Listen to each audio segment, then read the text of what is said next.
ইন্না লিল্লাহি ওয়া ইন্না ইলাইহি রাজিউন।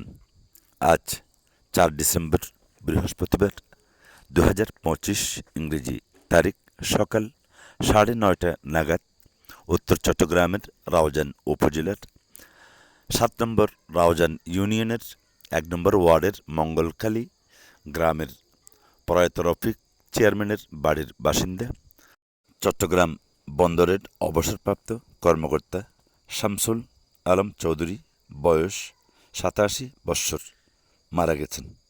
ইন্না লিল্লাহি ওয়া ইন্না ইলাইহি রাজিউন। একই দিন 4 ডিসেম্বর বাদে আসর মরহুমের নামাজে জানাজা উত্তর মঙ্গলখালী জামে মসজিদ কবরস্থানে তাঁকে সমাহিত করা হয়। এ সময় মঙ্গলখালী মসজিদের খতিব নামাজে জানাজায় উপস্থিত হয়ে মুসল্লিদের উদ্দেশ্যে সংক্ষিপ্ত বয়ানের মধ্য দিয়ে জানাজার নামাজ পড়ান।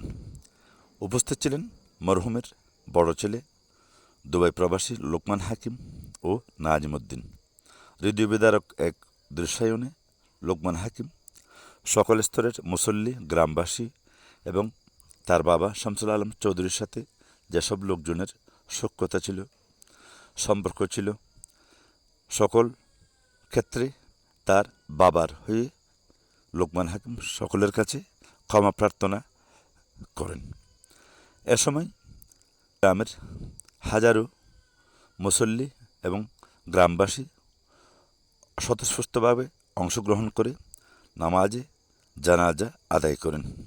বার্ধক্যজনিত কারণ সহ বিভিন্ন রোগী সুখে ভুগি শামসুল আলম চৌধুরী আজ পৃথিবীর মায়া ছেড়ে শেষ নিঃশেষ ত্যাগ করে অসংখ্য গুণগ্রাহীকে এই পৃথিবীতে রেখে গেছেন। জীবদ্দশায় মরহুমের 5 মেয়ে ও 2 ছেলে সহ অসংখ্য নাতি নাতনি সহ অসংখ্য কাছের আত্মীয় স্বজন এ পৃথিবীতে রেখে গেছেন তিনি। মরহুমের মৃত্যুতে চকরিয়া বেস অনলাইন পত্রিকা আলোকিত চকরিয়া.com-এর সম্পাদক ও প্রকাশক ও দি ডেইলি নিউ নেশনের চকরিয়া পেকুয়া প্রতিনিধি সাংবাদিক বি.এম. হাবিবুল্লাহ সহ মরহুমের নিকটাত্মীয় রনি, সাকিব, তাশফিক, তৌসিফ, হামিম, তাসিন, এরফান সহ জার্মান প্রবাসী সাব্বির জিয়াউদ্দিন ও মরহুমের নিকটাত্মীয় ইতালি প্রবাসী মোহাম্মদ হারুন মিয়া ও রুকসানা গভীরভাবে শোক প্রকাশ করছেন।